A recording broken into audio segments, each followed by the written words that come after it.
الحمد لله الذي أنزل الشرائع وأمر بتعظيم الشعائر، وأشهد أن لا إله إلا الله وحده لا شريك له، شرع لعباده تطيب الخواطر ومراعاة المشاعر، وأشهد أن محمدًا عبده ورسوله المبعوث بالبشائر والنظائر، صلى الله عليه وعلى آله وصحبه وسلم تسليما كثيرا إلى يوم ينجى المتقون من الأهوال والمخاطر. أما بعد، قال الله عز وجل في القرآن المجيد: بسم الله الرحمن الرحيم. شهد الله أنه لا إله إلا هو والملائكة وأولو العلم قائما بالقسط، لا إله إلا هو العزيز الحكيم. إن الدين عند الله الإسلام، وما اختلف الذين أوتوا الكتاب إلا من بعد ما جاءهم العلم بغيا بينهم، ومن يكفر بآيات الله فإن الله سريع الحساب. ప్రశంసలు పొగడ్తలు సమస్త లోకాలకు ప్రభువైన అల్లాహ్ సుబ్హానహు వతఆలాకు మాత్రమే అంకితం. అల్లాహ్ కృపానుగ్రహాలు మహనీయ ముహమ్మద్ సల్లల్లాహు అలైహి వఆలిహి వసల్లంపై, ఆయనకు పూర్వం గతించిన ప్రవక్తలందరిపై, సజ్జనులపై, సత్యాన్వేషకులపై కలకాలం కురియుగాక.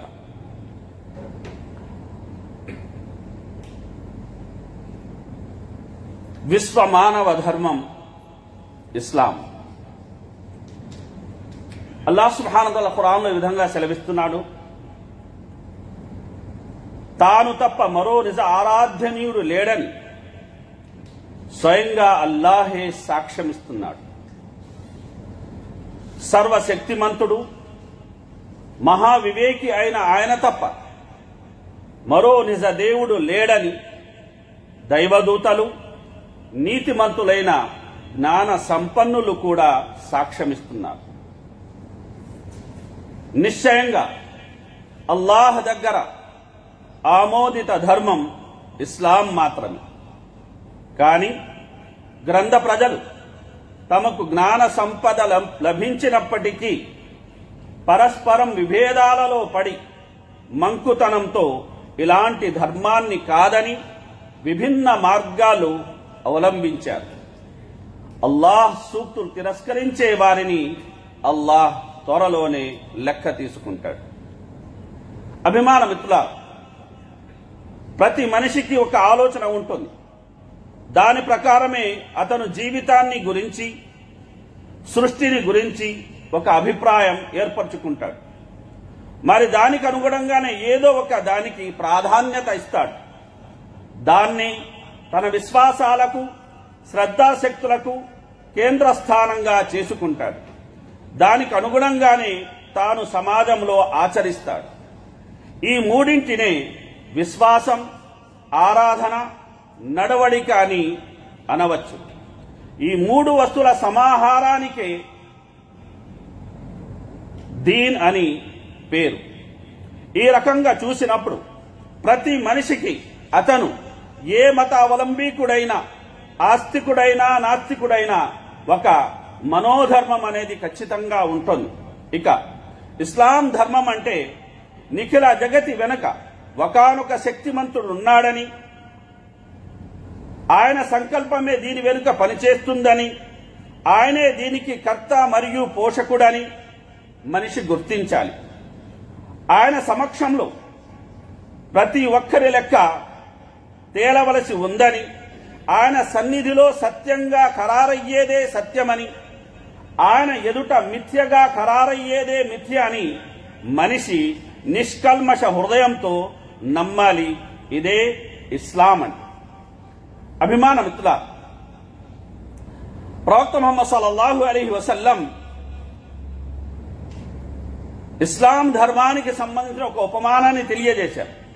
ఆయన అన్నారు, ఇన్న మసల మా బఅసని అల్లాహు బిహి మినల్ హుదా వల్ ఇల్మ్ కమసలిల్ గైస్. అల్లాహ్ సుబ్హానహు వ తఆలా ఏ సన్మార్గాన్నైతే, ఏ సత్య జ్ఞానాన్నైతే నాకు ప్రసాదించి నన్ను ప్రభవింపజేశాడో దాని ఉపమానం వర్షం వంటిది. వర్షం సారవంతమైన నేల మీద కురిచింది. ఆ నేల ఆ నీటిని తీసుకోవడమే కాకుండా ప్రజలకు పనికొచ్చే ఫలాలను, పంటలను, రకరకాల యొక్క వస్తువులను అది పండించి ఇచ్చింది. మరో నేల అది గుంత నేల. అది నీటిని నిల్వ చేసుకుంది. చెరువులు, కాలువలు, కొలనులు, మడుగులు వంటి. దానివల్ల దానికైతే ఉపయోగం అనేది కలగలేదు, కానీ ప్రజలు మాత్రం దాని నుండి మస్తుగా వారు ప్రయోజనం పొందారు. మూడవ నేల అది బండరాతి నేల. అది ఆ వానను తీసుకోను లేదు. ఆ వాన వల్ల దానికి ఎటువంటి ప్రయోజనము కలగలేదు. కనుక ప్రవక్త సల్లల్లాహు అలైహి వసల్లం వారు అన్నారు, ఫదాలిక మసలున్ మన్ ఫఖహ ఫీ దీనిల్లాహ్. ఈ ఉపమానం ఏదైతే ఉందో ఈ ఉపమానం ఎవరికి వర్తిస్తుందండి? మనిషికి వర్తిస్తుంది. కనుక మనిషి మనోధరణి కూడా ఈ మూడు భూముల్ని పోలి ఉంటుంది. సారవంతమైన మనోధరణి కలిగిన వ్యక్తి ఇస్లాం ధర్మాన్ని అతను అఘ్రాణించడమే కాకుండా, ఆస్వాదించడమే కాకుండా, ఆచరించడమే కాకుండా అల్హమ్దులిల్లాహ్ సమాజానికి అతను మేలు చేస్తాడు. సమాజాన్ని అతను ప్రగతి పదంలో పయనించడానికి అనేది దోహద అనేది పడతాడు. మరో వ్యక్తి అతను ధర్మజ్ఞానాన్ని ఆఘ్రాణిస్తాడు, ఆస్వాదిస్తాడు, అర్జిస్తాడు. స్వయంగా అతనికి పెద్దగా ప్రయోజనం ఉండదు, కానీ అయితే విద్యాబోధ వల్ల అన్యులకు ఆ ప్రయోజనం అనేది చేకూరుతుంది. మూడో వ్యక్తి ధర్మ జ్ఞానాన్ని స్వయంగా అతను అర్జించడు, ప్రయోజనం పొందడు, అలాగే ఇతరులు కూడా అతని వల్ల ఎటువంటి ప్రయోజనం అనేది ఉండదు. అభిమాన మిత్రులారా, ఇక్కడ మనం గమనించాల్సిన మరొక విషయం ఉంది. అదేమిటంటే నేలల్లో మరొక నేల ఉంటుంది సోదరులారా, అదే భూమి నేల. వాన కురవనప్పుడు అది ప్రమాదకరంగానే ఉంటుంది. వాన కురిసిన మీదట మనం గమనించినట్లయితే అది మరింత ప్రమాదకరంగా మారిపోతుంది. కనుక వ్యక్తుల్లో కూడా కొందరు చెడ్డ వ్యక్తులు ఉంటారు. చెడ్డ ఉద్దేశాలతోటి, చెడ్డ లక్ష్యాలతోటి, చెడ్డ ఆశయాలతోటి వారు ఇస్లాం ధర్మాన్ని ఆశ్రయిస్తారు. ఇస్లాం ధర్మాన్ని ఆశ్రయించిన మీదట కూడా వారిలో ఆ చెడు అనేది అంతమవదు, ఇంకా పెరిగిపోతుంది. కనుక అభిమానం ద్వారా మనిషి నిజమైన అల్లాహ్ను తెలుసుకోవడం అనేది ఏమీ లేని ఒక వ్యక్తి సర్వం కలిగిన శక్తిమంతుని పొందడంలో సమానం. కాబట్టి ఎవరైతే ఈ సత్యాన్ని పొందుతారో అతను తన పూర్తి యొక్క అస్తిత్వంతో సహా ఓ క్రొత్త మనిషి అయిపోతాడు. అతని జీవితం ఓ కారుణ్య కడలిలో జలకాలాడుతుంది. అది ఎటువంటి పరిశోధన అంటే అది అతని మనోమస్తిష్కాలను తన అదుపులోకి తీసేసుకుంటుంది. అతననేది, చూసేది, ఏది ఉన్నా, ఏది విన్నా దివ్య దృష్టితో చూస్తాడు, వింటాడు. అతని భావాలు, భావనల జగత్తు ఇప్పటి వరకు అంధకార బంధురమై ఉండేది. ఇప్పుడు అందులో శుభోదయ కిరణాలు ప్రసరించాయి. ఇప్పుడు అతని వ్యక్తిత్వం దగదగా మెరిసిపోతుంది. పవిత్రమైన ఈ భావాల మూలంగా ఇప్పుడు అతను అశాంతం అల్లాహ్ దాసుడైపోతాడు, అల్లాహ్ వాడైపోతాడు. అభిమానం శ్రద్ధ లేని అభ్యాసం, విద్య లేని వివేకం, నేర్పు లేని వికాసం, ఓర్పు లేని ఆవేశం, ఆశ లేని ఆశయం, ఇవన్నీ ఇంధనం లేని వాహనం లాంటివి. అన్ని మిళితమైతేనే వాహనమైనా జీవితమైనా ముందుకు సాగేది. కాబట్టి దేహం మీద మోహం, కామం మీద ఆసక్తి, ధనం మీద ధ్యాస, భోగం మీద రక్తి, ఇవి ఆధ్యాత్మిక ప్రమాణాలకు అడ్డంకులు. అధిగమించిన వాడు వివేకి, అనుసరించిన వాడు అవివేకి, రోగి. కాబట్టి సత్యం మాట్లాడే నైజం, మంచిని కీర్తించే గళం, సహాయం చేసే తత్వం, ధర్మం ఆచరించే భక్తి, ప్రేమతో నిండిన నవ్వు, ఇవే పరిపూర్ణ జీవితానికి ప్రతీకలు అంటోంది ఇస్లాం ధర్మం. తత్ఫలితంగా ఒక ముస్లిం సాటి సోదరుల పట్ల అతని ప్రవర్తనలో అనూహ్యమైన మార్పు అనేది వచ్చేస్తుంది. తోటి మానవ సోదరుల పట్ల ఇప్పుడు అతను ఒక దేవుని దాసుడిగా మెలుగుతాడు. ప్రజలు అహంభావం ప్రదర్శించిన చోట అతను అణుకువను, వినమ్రతను ప్రదర్శిస్తాడు. ప్రజలు ప్రతీకార వాంఛతో పెట్టరేకిపోయిన చోట అతను మన్నింపుల వైఖరిని అవలంబిస్తాడు. ప్రజలు తమ స్వలాభం కోసం బంధుత్వ సంబంధాలను విచ్ఛిన్నపరుస్తుంటే ఇతనేమో సత్యం కొరకు సత్సంబంధాలను మెరుగుపరుచుకుంటుంటాడు. ప్రజలు దేన్నైనా అర్జించి పొంది సంతృప్తులైతే ఇతరులకు, పరులకు ప్రయోజనం చేకూర్చి ఇతను మాత్రం ఆనందిస్తాడు. ప్రజలు ప్రాపంచిక జిలుగు వెలుగుల వైపునకు ఎగబడుతుంటే ఇతను మాత్రం అగోచరమైన పారలౌకికంలో తనను తను లీనం చేసుకుంటూ ఉంటాడు. ప్రవక్త సల్లల్లాహు అలైహి వసల్లం ద్వారా మనిషికి తెలుపబడిన పవిత్ర జీవితం అనేది ఇదే. ఎవరైతే ఈ విధంగా ఒకే దైవాన్ని ఆరాధిస్తారో, ఒకే గ్రంథాన్ని ఆశ్రయిస్తారో, ఒకే ప్రవక్తను అనుసరిస్తారో, ఒకే ధర్మాన్ని ఆచరిస్తారో వారు సంఘటితమవుతారు. తాము తమ కొరకు అవలంబిస్తున్న మేలును పరులకు కూడా అందించడానికి సమాయత్తమవుతారు. వారి బాహ్య జీవితం వారి అంతరంగాన్ని ప్రతిబింబిస్తూ ఉంటుంది. అభిమాన మిత్రుల, ఇక పైశాచిక క్యారెక్టర్ అంటే శైతాన్ గుణాలు ఉన్న మనిషి స్వభావం ఎలా ఉంటుందంటే, ఈ కోవకు చెందినవాడు ఏదైనా అవాంఛనీయ పరిస్థితి ఏర్పడినప్పుడల్లా నిర్లక్ష్యంగా ప్రతిస్పందిస్తాడు. అతను ద్వేషాన్ని ద్వేషంతోనే ఎదిరిస్తాడు. కోపానికి సమాధానం కోపంతోనే ఇస్తాడు. దీనికి భిన్నంగా అల్లాహ్ మెచ్చిన గుణాలు కలిగిన క్యారెక్టర్ గల ఒక వ్యక్తి అతను అల్లాహ్కు భయపడుతూ ఉంటాడు. అతను భావావేశాలను నిగ్రహించుకొని రాగద్వేషాలతో కూడిన మనోమయ భావాల నుంచి పైకి వచ్చి వ్యవహారం చేస్తాడు. అంతిమదే ప్రవక్త సల్లల్లాహు అలైహి వసల్లం వారు ప్రబోధించారు, నా ప్రభు నాకేమని ఆజ్ఞాపించాడంటే, నాకు దూరమైన వారితో నేను సన్నిహితంగా ఉండాలి, నాకు ఏదైనా దక్కకుండా చేసిన వాడికి నేను ఏదైనా ఇవ్వాలి, నాకు అన్యాయం చేసిన వాడిని నేను క్షమించాలి. ఇలాంటి ఆదేశాలు అనేకమున్నాయి. వీటి ద్వారా బోధపడేది ఏమిటంటే, ఒక విశ్వాసి మోమిన్ అయిన వాడు ఎదుటి వారి వైఖరిని బట్టి గాక తన స్థాయికి శోభించే విధంగా ప్రవర్తించాలి. నకారాత్మక నెగిటివ్ వైఖరి ప్రదర్శించబడినప్పుడల్లా అతను మాత్రం సకారాత్మకంగా అంటే పాజిటివ్ గానే ప్రతిస్పందించాలి. ప్రజల మధ్య కలిసిమెలిసి జీవిస్తున్నప్పుడు అవాంఛనీయ సంఘటనలు అనేకమనేవి ఎదురవుతాయి. తాత్కాలికంగా మనిషిలో వ్యతిరేక భావాలు జనిస్తుంటాయి కూడా.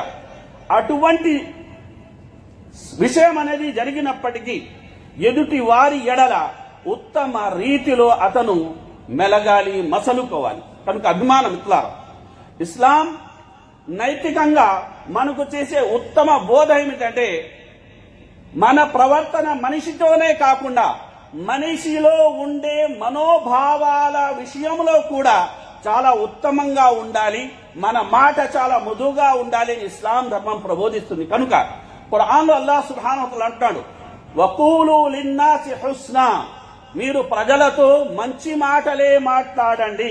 కనుక అభిమాన మిత్రులారా, సుదీర్ఘ వాదనల కంటే చిన్నపాటి సర్దుబాటే పరిష్కారం, చిటపటల మాటల కంటే మందస్మిత మౌనమే సమాధానం, అరచి చేసే సహాయం కంటే అక్కున చేర్చుకునే ఆచరణే ముఖ్యం, జ్ఞానంతో కూడిన అహం కంటే చదువులేని సంస్కారం మిన్న.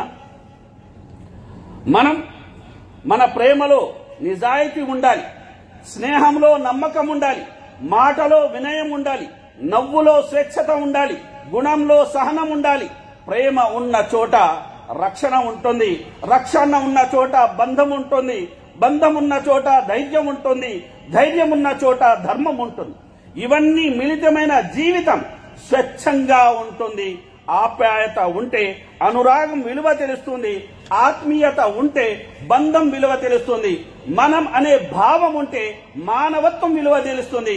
ఇవన్నీ మిళితమై ఉంటేనే విలువైన జీవితం అనేది వికసిస్తుంది. కనుక అభిమానం ఇట్లా మంచి మాట ఏదైతే ఉందో అది ప్రవక్త ముహమ్మద్ సల్లల్లాహు అలైహి వసల్లం దాన్ని పుణ్యకార్యంగా ప్రవక్త సల్లల్లాహు అలైహి వసల్లం ప్రకటించడం అనేది జరిగింది. కాబట్టి మనం ఎవరి విషయంలో సరే మంచిగానే మాట్లాడాలి. అల్లాహ్ సుబ్హానహు వ తఆలా మనకు శక్తినిచ్చి ఉంటే సహాయపడాలి. అల్లాహ్ సుబ్హానహు వ తఆలా ధనపరంగా మనల్ని ఉన్నత స్థితిలో ఉంచినట్లయితే మనం మన ధనాన్ని వ్యయపరిచి సంఘానికి సమాజానికి మనం అనేది సేవ చెయ్యాలి. అహం హద్దులు మీరితే బంధాలు బలహీనమవుతాయి, ఆశ హద్దులు మీరితే అనుబంధాలు అవహేళనకు గురవుతాయి, స్వార్థం హద్దులు మీరితే రక్త సంబంధాలు రక్తసిక్తమవుతాయి, ద్వేషం బదిలి ప్రేమ భావం పెరిగితే బంధాలు అనుబంధాలుగా మారి తరతరాలుగా అవి తరించిపోతాయి అంటుంది ఇస్లాం. సానుకూల దృక్పథం లేని మేధావి సమాజానికి చేటు, సంస్కారం లేని విజ్ఞాని మేధావి వర్గానికి చేటు, విలువలు లేని వ్యక్తిత్వం నడవడికకు చేటు. ఇవన్నీ అధిగమించిన జీవితమే అసలు గ్రేటు, 10 మందికి ఆదర్శం కూడా. కాబట్టి కోపం ఉన్న మనిషికి ప్రేమ ఎక్కువ, ఆవేశం ఉన్న మనిషికి ఆలోచన తక్కువ, అహం ఉన్న మనిషికి స్వార్థం ఎక్కువ, ద్వేషం ఉన్న మనిషికి అవగాహన తక్కువ. ఎక్కువ తక్కువల ప్రవర్తనలో సమానత్వం అనేది లోపించినప్పుడే మనిషి ప్రవర్తన అనేది గాడి తప్పుతుంది. అయితే గాడి తప్పకుండా గాడిలో అది పడేలా ప్రయత్నం చెయ్యడమే విశ్వ మానవ ధర్మమైన ఇస్లాం ధర్మం ప్రబోధించే యొక్క నైతిక విలువ. కనుక అభిమానం ప్రవక్త ముహమ్మద్ సల్లల్లాహు అలైహి వసల్లం ఆపదలో ఉన్నవారిని, ఒక కష్టంలో ఉన్నవారిని చూసి ప్రవక్త ముహమ్మద్ సల్లల్లాహు అలైహి వసల్లం వారు చలించిపోయేవారు, వారిని పరామర్శించేవారు. అలాగే వారి మనోభావాన్ని కూడా ప్రవక్త సల్లల్లాహు అలైహి వసల్లం వారు పరిగణలోకి తీసుకునేవారు. కనుక ప్రవక్త సల్లల్లాహు అలైహి వసల్లం ప్రార్థనల గురించి తెలుసుకున్న కొందరు యువకుల యొక్క మనోభావాన్ని గౌరవిస్తూనే ప్రవక్త ముహమ్మద్ సల్లల్లాహు అలైహి వసల్లం వారు అన్నారు, ఏమైంది ప్రజలు ఈ విధంగా మాట్లాడుతున్నారు, నా పరిస్థితి అంటే నేను నిద్ర మేల్కొంటాను, అంటే రాత్రి ఖియామ్ కూడా చేస్తాను, అలాగే పడుకుంటాను కూడా, ఉపవాసం ఉంటాను కూడా, విరమిస్తాను కూడా, నేను వివాహం కూడా చేసుకుంటాను. ఎవరైతే నా సున్నత్ను వీడారో వారు నాలోని వారు కారు అని ఆ రకంగా వారి మనోభావాలను దెబ్బతీయకుండానే వారి మనోభావ ఆ ప్రవాహాన్ని ప్రవక్త ముహమ్మద్ సల్లల్లాహు అలైహి వసల్లం సరైన దిశలో పయనించేలా చేయడం అనేది జరిగింది. కనుక అభిమానం కోపం నిజాన్ని నిర్భయంగా చూడనివ్వదు, అహం ఆత్మ పరిశీలనకు అవకాశం ఇవ్వదు, వ్యసనం ధర్మాన్ని ఆచరింపనివ్వదు, దుర్గుణాలు దుష్ప్రభావాలకు చేరువ చేస్తాయి, ఆధ్యాత్మిక చింతన మాత్రమే మనసుకు ప్రభావితం చేస్తుంది. కాబట్టి ఆశయ సాధనకు నిబద్ధత అవసరం, ఆవేశం అదుపునకు ఆలోచన అవసరం, కలల సాకారానికి సంకల్పం అవిరళ కృషి అవసరం, అహం అదుపునకు సహనం అవసరం, ఆకలి తీర్చే మానవత, తప్పును ఓర్చే క్షమ, లోపం దిద్దే నైపుణ్యం, ఖేదం లేని సమభావం, కల్మషం లేని చిరునవ్వు, ఇవి మూర్తీభవించిన వ్యక్తిత్వం, విలువలతో కూడిన సౌభ్రాతృత్వం అంటోంది ఇస్లాం ధర్మం. అభిమానం మనం ఏ విధంగా ఆలోచిస్తామో అలానే మన మనోభావాలు కూడా సాగుతాయి. బుద్ధి సమస్య కాదు, బుద్ధిని సరిగా వినియోగించకపోవడమే అసలు సమస్య. అభిమానం మనం చాలా వేగంగా నడిచే ఒక వాహనాన్ని పొందాం, అయితే ఆ వాహనాన్ని ఎలా నడపాలి అనేది నేర్చుకోలేదు. ఇక నేర్చుకోకుండా నేను ఆ వాహనాన్ని నడిపితే ఆ నడపడం అనేది నాకు మాత్రమే ప్రమాదకరంగా మారదు, అది ప్రజల కోసం కూడా ప్రమాదంగా మారుతుంది. కాబట్టి గమనించాల్సిన విషయం ఏమిటంటే, మనం ఇక్కడ యంత్రంలో లోపాన్ని ఎంచడానికి లేదు. తప్పు ఎక్కడ ఉంది? మనిషిలో ఉంది. అదేవిధంగా మనిషి ఒక ధర్మాన్ని అవలంబిస్తున్నాడని చెబుతున్నాడు కానీ ధర్మాన్ని తెలుసుకోవడం లేదు, తెలుసుకొని దానికి అనుగుణంగా నడుచుకోవడం లేదు. కేవలం నేను ఫలానా ధర్మ అనుచరుణ్ణి అని చెప్పుకుంటూ ఎలా పడితే అతను అలా వ్యవహరిస్తుంటే అలాంటి యొక్క ప్రవర్తన వల్ల అతనికి ప్రమాదమే, అలాగే అతను నివసించే సమాజానికి కూడా ప్రమాదమే. ఇక్కడ లోపం మనిషిలో ఉంది కానీ ధర్మంలో లేదు అన్న విషయాన్ని మనం ఈ సందర్భంగా గమనించాలి. కనుక అభిమాన మిత్రులారా, వైఫల్యాలను అధిగమిస్తే ఆత్మవిశ్వాసం పెరుగుతుంది, తప్పులను సరిదిద్దితే పరివర్తన కలుగుతుంది, మాటలో నమ్మకం కుదిరితే విశ్వసనీయత పెరుగుతుంది, వీటి ఆచరణ సాధ్యం చేసే వ్యక్తిత్వం విలువ పెరుగుతుంది. అందం రూపంలో కాదు, మనసులో ఉండాలి. మాట వెటకారంగా కాదు, మృదుగా ఉండాలి. నవ్వు వెకిలిగా కాదు, వెలుగులా ఉండాలి. సంస్కారం చదువుతో రాదు, ప్రవర్తనతో వస్తుంది. ప్రయత్నిస్తే ఇవన్నీ ఆచరణలో సాధ్యమే. కాబట్టి క్రోధం వచ్చినప్పుడు దృష్టి మరల్చుకో, మోహం కలిగినప్పుడు మనసు నియంత్రించుకో, అసూయ కలిగినప్పుడు ఆత్మ విమర్శ చేసుకో, ఆనందం కలిగినప్పుడు అందరితో పంచుకో. ఇవన్నీ ఆచరణ యోగ్యమే, కానీ చిత్త శుద్ధి అవసరం అంటుంది ఇస్లాం. కనుక అభిమాన మిత్రులారా, తమను తాము ముస్లింలుగా ప్రకటించే కొందరి పనులను బట్టి, వారి ప్రవర్తనను బట్టి గాని ఇస్లాం ధర్మానికి ఆ పేరు రాలేదు. ఇస్లాం అనేది సత్యబద్ధమైన స్పష్టమైన విశ్వాసాల, పూర్ణమైన మహోన్నతమైన ధర్మశాస్త్రాల, ఉన్నతమైన సర్వాంగ సుందరమైన నైతికతల మేలిమి కలయిక సోదరుల. మానవ జీవితానికి సంబంధించిన సకల మేళ్లు కలిగిన సంపూర్ణ జీవన సంవిధానం ఇస్లాం. ఎవరైతే ఈ విశ్వాసాలను, నైతికతను, ధర్మశాస్త్ర అనుసరణ కలిగి ఉంటారో వారు ముస్లింలుగా పరిగణించబడతారు. అలాంటప్పుడు ముస్లింల ప్రవర్తనను ఇస్లామే సిద్ధాంతాల ఆధారంగానే తీర్పు చేయాలి తప్ప ఎవడో కౌంటి కిస్కాగాళ్లు వారి యొక్క ప్రవర్తనను బట్టి ఇస్లాంను అంచనా అనేది వేయకూడదు. ఎవరైనా సరే తాము ముస్లింలని చెప్పుకుంటూ హింసాయుత కార్యకలాపాలకు పాల్పడితే దానికి వారే బాధ్యులు తప్ప అటువంటి వికృత చేష్టలతో, హింసాయుక్త ప్రవృత్తితో ఇస్లాం ధర్మానికి ఏమాత్రం సంబంధం లేదు. ఆ విషయానికి వస్తే ప్రపంచంలోనే పేరులో శాంతి గల ఏకైక ధర్మం ఏమిటంటే ఇస్లాం ధర్మం. అలాంటి యొక్క శాంతితో కూడిన ధర్మాన్ని ప్రపంచ మానవాళికి అనుగ్రహించిన అల్లాహ్ నామాల్లోని ఒక నామం సలాం అంటే శాంతి ప్రదాత. ఆ మానవతా ధర్మాన్ని విశ్వ జనావళికి చేరవేసిన ప్రవక్త రహ్మతుల్ లిల్ ఆలమీన్, విశ్వ కారుణ్యము. ఆయనపై అవతరింపజేయబడిన అంతిమ దైవ గ్రంథం ఖురాన్ పేర్లలోని ఒక పేరు రహ్మా అని అంటే నిలువెత్తు కారుణ్యం. అది మానవాళిని ఆహ్వానించే స్వర్గ వనం పేరు కూడా దారుస్సలాం, శాంతి నిలయం. కనుక అభిమాన మిత్రులారా, గమనించాల్సిన విషయం, మానవ నాగరికతకు ప్రబల శత్రువుగా పరిణమించిన ఉగ్రవాదం మరోసారి తన పైశాచికత్వాన్ని ప్రదర్శించింది. శైతాన్ ప్రేరేపిత ముష్కర మూకల మృగోన్మాదంతో సుందర కశ్మీరం మొన్న మంగళవారం మళ్లీ నెత్తురోడింది.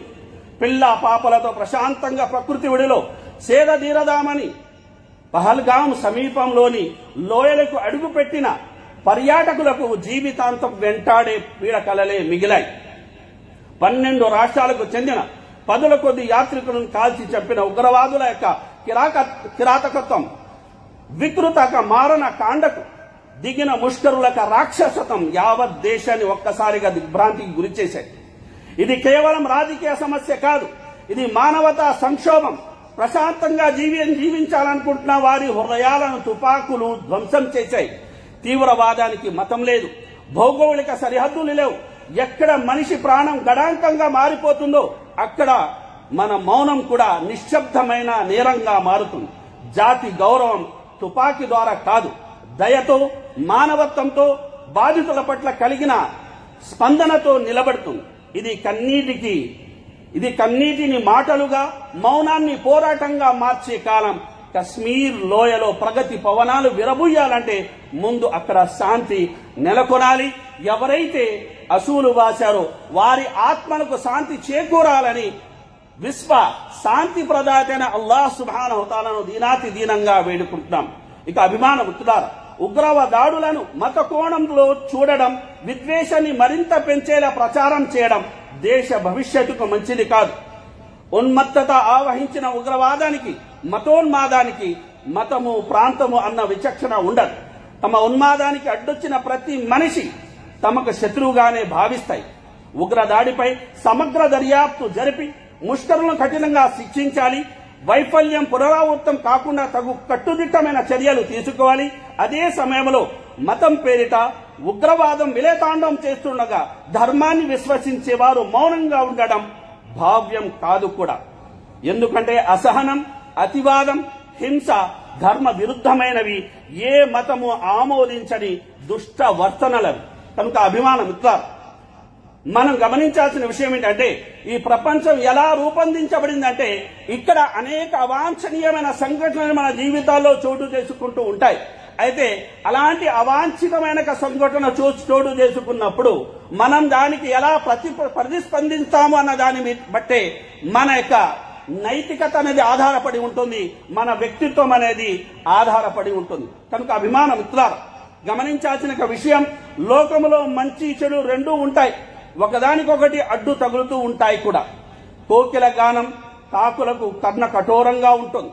హంస రూపాన్ని చూసి కొంగలు పరిహసిస్తూ ఉంటాయి. బహుశా అంత మాత్రాన కోకిలకైనా హంసలకైనా పోయేది ఏమీ లేదు. మనము విమర్శకులకు ఏమాత్రం తలొగ్గక వారి విమర్శలను ఏమాత్రం ఖాతరు చేయగా సత్యాన్ని గుర్తించాలి, విజయాన్ని సాధించాలి, కర్తవ్య నిర్వహణకు కావాల్సిన శక్తిని సంపాదించుకోవాలి. సుఖశాంతులు కావాలని మనలోని ప్రతి ఒక్కరూ కోరుకుంటారు కదా. మరి అవి ఎక్కడి నుంచి వస్తాయండి? మన మనో నిగ్రహం నుంచే లభిస్తాయి. ఆ మనో నిగ్రహాన్ని దివ్య ఖురాన్ మనకిస్తుంది. మాటలు, చేతలు, ఆలోచనలు, గుణం, హృదయం, వ్యక్తిత్వానికి కీలకమైన ఈ ఐదింటిని నేటి యువతరం ఎప్పటికప్పుడు గమనించుకోవాలి. వాట్సాప్ యూనివర్సిటీలో లభించే సమాచార ఆధారంగానేది చెడును, తప్పును, అబద్ధాన్ని, అసత్యాన్ని ప్రచారం చేయకూడదు. వారు ప్రచారం చేసేవారు ఎవరైనా సరే. అలాగే అభిమాన మిత్రులారా, గమనించాల్సిన మరొక విషయం ఏమిటంటే అవసరమైన నేటి మన యువతరం అనేది అవసరమైన మార్పు చేర్పులు వారి ప్రవర్తన చేసుకుంటూ వారు మంచి పౌరులుగా తమను తాము తీర్చిదిద్దుకొని సమాజానికి సేవ చెయ్యాలి. దేశాన్ని ప్రగతి పదాన నడిపించాలన్నది, దేశ రక్షణకై, ధర్మ పరిరక్షణకై ప్రాణాలను సైతం తృణప్రాయంగా అర్పించేయాలన్నది మనందరి ఆశ, ఆశయం కావాలి. అంతిమంగా మనసుల్ని గెలవాలి, అంతిమంగా మానవత్వాన్ని బతికించుకోవాలి. ఇదే విశ్వ మానవ ధర్మం యొక్క అర్థం, పరమార్థం, ఆశ, ఆశయం అన్న విన్న విషయాల్లో అల్లాహ్ సుబ్హానహు వ తఆలా మంచిని గ్రహించి వాటికి అనుగుణంగా నడుచుకునే సద్బుద్ధి, సద్భాగ్యాన్ని మనందరికీ ప్రసాదించుగాక. ఆమీన్. బారకల్లాహు లనా వ లకుం ఫిల్ ఖురానిల్ హకీమ్ వ నఫఅని వ ఇయ్యాకుం బిల్ ఆయాతి వ దిక్రిల్ హకీమ్ ఇన్నహు తఆలా గఫూరుర్ రహీమ్.